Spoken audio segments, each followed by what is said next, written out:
मैं इसका श्रेय अपने माँ बाप और अपने भाइयों को देना चाहूँगा। उन्होंने मुझे बहुत प्रेरित किया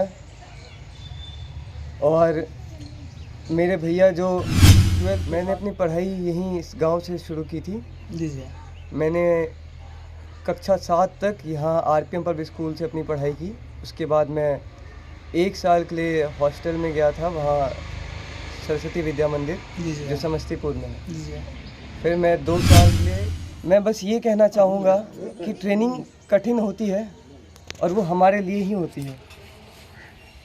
मैं अगर देखना चाहते हो तुम मेरी उड़ान को तो जाओ जाके थोड़ा और ऊंचा करो आसमान को। आपकी उड़ान अब कहाँ तक जाने वाली है? ये अभी कहना बहुत प्रारंभिक होगा। जी जी। आप भी यही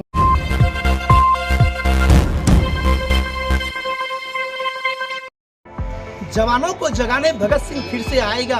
ए माँ तू आंसू मत बहा, बेटा तेरा हंसते हुए फांसी पे चढ़ जाएगा। आज के डेट में भगत सिंह हर कोई बनना चाहता है, लेकिन हर माँ चाहती है दूसरे के घर में बने, मेरे घर में नहीं। लेकिन एक वीर ऐसा पैदा लिया है जो माँ अपने घर में भगत सिंह जैसे वीर पुत्र को जन्म दिया है। अभी मैं मौजूद हूँ बिहार के सुपौल जिला में के पिपरा नगर पंचायत में। तो मेरे सामने में एक ऐसे वीर सपूत है जो महज 21 साल की उम्र में कर्नल के पद को काबिज किया है। आइए उनसे मिलाने आपको जा रहे हैं, जिनका नाम है ज्योति। जवानों को जगाने भगत सिंह फिर से आएगा। ए माँ तू आंसू मत बहा, बेटा तेरा हंसते हुए फांसी पे चढ़ जाएगा। नमस्कार, आप देख रहे हैं पब्लिक सपोर्ट 24। मैं हूं आपके साथ प्रमोद कुमार। इस वक्त हम मौजूद है बिहार के सुपौल जिले के नगर पंचायत पिपरा में। मेरे सामने में एक ऐसे वीर है जो महज 21 साल की उम्र में लेफ्टिनेंट का पद को काबिज किया है।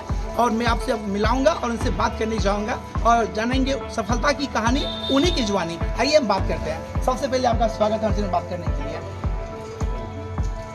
मैं यहाँ सबका बहुत आभार व्यक्त करना चाहता हूँ। मैं लेफ्टिनेंट ज्योतिरादित्य। मेरी ट्रेनिंग 3 साल एनडीए में हुई। उसके बाद मैंने 1 साल प्री कमीशनिंग एकेडमी आईएमए से अपना कमीशन हुआ हूँ मैं वहाँ से लेफ्टिनेंट के पद पे। हमें ये बताइए आपकी प्रारंभिक पढ़ाई कहाँ से हुई? सबसे पहले मैंने अपनी पढ़ाई यहीं इस गांव से शुरू की थी। जी जी। मैंने कक्षा 7 तक यहाँ आरपीएम पब्लिक स्कूल से अपनी पढ़ाई की। उसके बाद मैं 1 साल के लिए हॉस्टल में गया था, वहाँ सरस्वती विद्या मंदिर जो समस्तीपुर में है। फिर मैं 2 साल के लिए विजयवाड़ा जो आंध्रा में आता है अभी, वहाँ पे मैंने अपनी 10वीं की परीक्षा वहाँ से करी। फिर मैं डीपीएस आया। फिर मैंने 11-12 डीपीएस बोकारो से किया और फिर मेरा एनडीए क्वालिफाई हो गया। हर इंसान जो है जो बनना चाहते है उसका गोल होता है मैट्रिक पास करते मुझे ये बनना है बनना। कब आपको लगने लगा कि हम लेफ्टिनेंट का पद को ग्रहण करेंगे? कब ऐसा लगने लगा आपको? मेरे भैया हैं, वो असिस्टेंट कमांडेंट है बीएसएफ में। उन्होंने मुझे इस चीज़ के लिए प्रेरित किया और मुझे पता था कि ये परीक्षा बहुत कठिन है, तो मैंने इसकी तैयारी काफ़ी दिनों पहले से शुरू कर दी थी। मुझे पता था कि इसका इंटरव्यू बहुत कठिन होता है, जो कि 6 दिनों का होता है। तो बिहार से होने से सब लोग कहते थे कि यहाँ हमारी अंग्रेज़ी अच्छी नहीं है। जी जी। तो मुझे ये बात पता थी, तो क्योंकि मेरा स्कूलिंग बहुत अच्छी जगहों से हुआ है, तो मैंने वहीं से इन सारी बातों पे ध्यान देना शुरू कर दिया था। और अपने 11-12 के टाइम पे ही मैंने इंटरव्यू की थोड़ी तैयारी शुरू की थी। हमें ये बताइए, हर इंसान के पीछे, सफल इंसान के पीछे किसी न किसी का हाथ होता है। आपके पीछे मेन हाथ किसका है यहाँ तक पहुँचने में? मैं इसका श्रेय अपने माँ बाप और अपने भाइयों को देना चाहूँगा। उन्होंने मुझे बहुत प्रेरित किया और मेरे भैया जो 12th के साथ ही आईआईटी कर चुके थे, उनको देख के मेरा बहुत मन हुआ था कि मैं भी आईआईटी में जाऊँ। पर सबकी प्रेरणा को देखते हुए सबने मुझे इतना प्रेरित किया इस चीज़ के लिए कि मैं आज यहाँ आपके सामने खड़ा हूँ। बहुत खुशी की बात है। हमें ये बताइए, आपकी प्रारंभिक जो पढ़ाई हुई थी उसमें मैट्रिक में कैसा आपका रिजल्ट रहा और आगे कैसा रिजल्ट रहा, दर्शक को बताइए आप।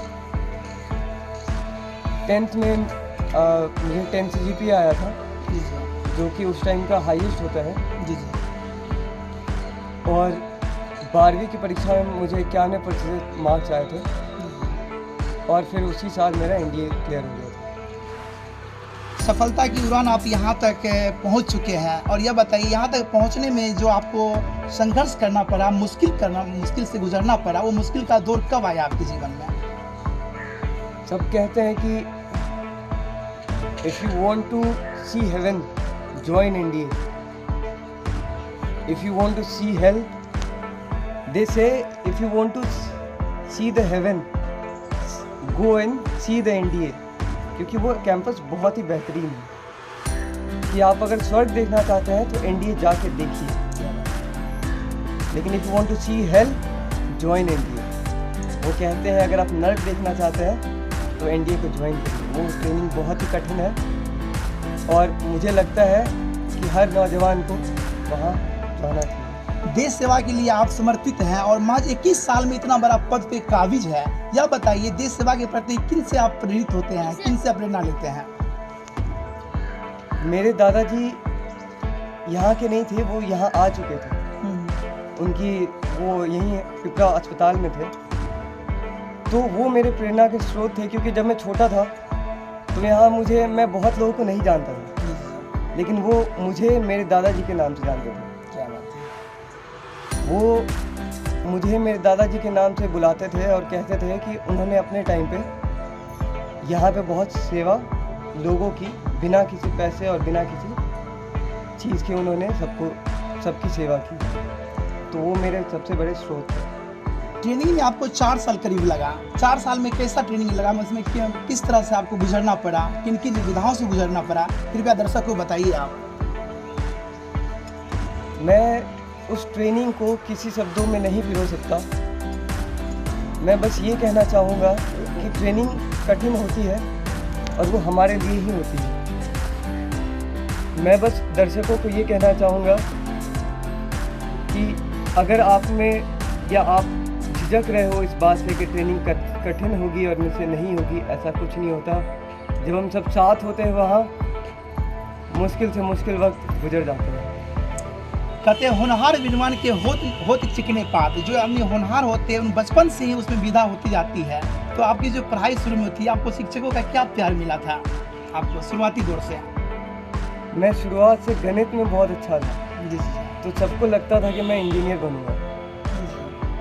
मैं गणित में और बाकी साइंस में भी बहुत अच्छे मेरे अंक थे शुरू से ही। मेरे शिक्षकों को लगता था कि मैं इंजीनियर और डॉक्टर बनूँगा, लेकिन जब मैंने इस यूनिफॉर्म को देखा, इन सितारों को देखा कि किसी और के कंधों पर, तब मुझे एहसास हुआ कि मुझे इस फील्ड में अपना नाम बनाना चाहिए। अभी अनेकों ऐसे युवाओं हैं जो कि सेना की नौकरी करना चाहते हैं, दिन रात दौड़ करते हैं, पढ़ाई करते हैं, मेहनत करते हैं और निराश हताश होते हैं। उन ऐसे छात्रों का आपके लिए क्या रहेगा संदेश? मेरा उनके लिए यही संदेश है कि हताश होने से कुछ नहीं होता है। आपको कोशिश करती रहनी चाहिए और कोशिश करने वालों की कभी हार नहीं। कहते हैं अगर देखना चाहते हो तुम मेरी उड़ान को तो जाओ जाके थोड़ा और ऊंचा करो आसमान को। आपकी उड़ान अब कहाँ तक जाने वाली है? ये अभी कहना बहुत प्रारंभिक होगा। आप भी यही हो, मैं भी यही हूँ, तो धीरे धीरे बस देखते जाइए मैं कहाँ तक पहुँचता हूँ। अंत में आप जो है सुपौल की जनता और अनेकों ऐसे युवा हैं जो इस फील्ड में आना चाहते हैं, देश की सेवा करना चाहते हैं, उनका संदेश आपके प्रति क्या रहेगा वो हताश निराश छात्रों से? मैं बस यही कहना चाहूँगा कि कुछ भी कठिन नहीं होता, बस मेहनत करते रहिए। हर चीज़ जो भी आप पाना चाहते हो, बस उस चीज़ के प्रति फोकस रहिए और मेहनत करते रहिए, आप उस चीज़ को ज़रूर पा लीजिए। आइए ज्योतिरादित्य वर्मा जी के जो पिताजी हैं उनसे हम बात कराते हैं आपको और जानकारी लेते हैं और जानने का प्रयास करते हैं कि उनकी क्या भूमिका रही है। सर सबसे पहले स्वागत है आपका। बहुत बहुत बधाई कि आपके पुत्र ने इतना बड़ा पद को काबिज किया है। कैसे फीलिंग कर रहे हैं आप? एक पिता की इससे बड़ी बात क्या हो सकती है? कितने मुश्किलों का सामना करना पड़ा होगा सर? आप एक्साइटेड हो रहे हैं? मेहनत लोगों ने बहुत की। क्या शुरू से था पता है कि देश सेवा के लिए ये समर्पित होगा? नहीं, ऐसा कुछ नहीं था कि शुरुआत से पढ़ाई अच्छी थी इसकी? बहुत इंटेलिजेंट था, इसलिए मैं स्कूल बदलता रहा। पढ़ाइयों पे अपने बहुत ही तेज या बहुत गंभीर प्रेशर में इसके पूरे कैरियर में 3-4 स्कूलों को हर जगह जाके भीड़ में नए लड़कों के बीच में अपनी प्रतिभा को प्रसारित करें। देश सेवा को समर्पित कर रहे हैं इस पुत्र को, कैसे देना चाहिए, फीलिंग कर रहे हैं आप? इससे बड़ी बात क्या हो सकती है? मेरा बेटा देश की सेवा। चलिए बहुत बहुत धन्यवाद। तो ये थे मेरे साथ ज्योतिरादित्य वर्मा जी, जिसको आपने सुना और इनकी सफलता की कहानी आपने जाना। अगर इंसान दृढ़ इच्छा कर ले, संकल्प कर ले कि मुझे पाना है, लक्ष्य को पाना है, तो लक्ष्य में जरूर काबिज होते हैं। तो फिलहाल मैं प्रमोद कुमार और आप देख रहे थे पब्लिक सपोर्ट 24। धन्यवाद।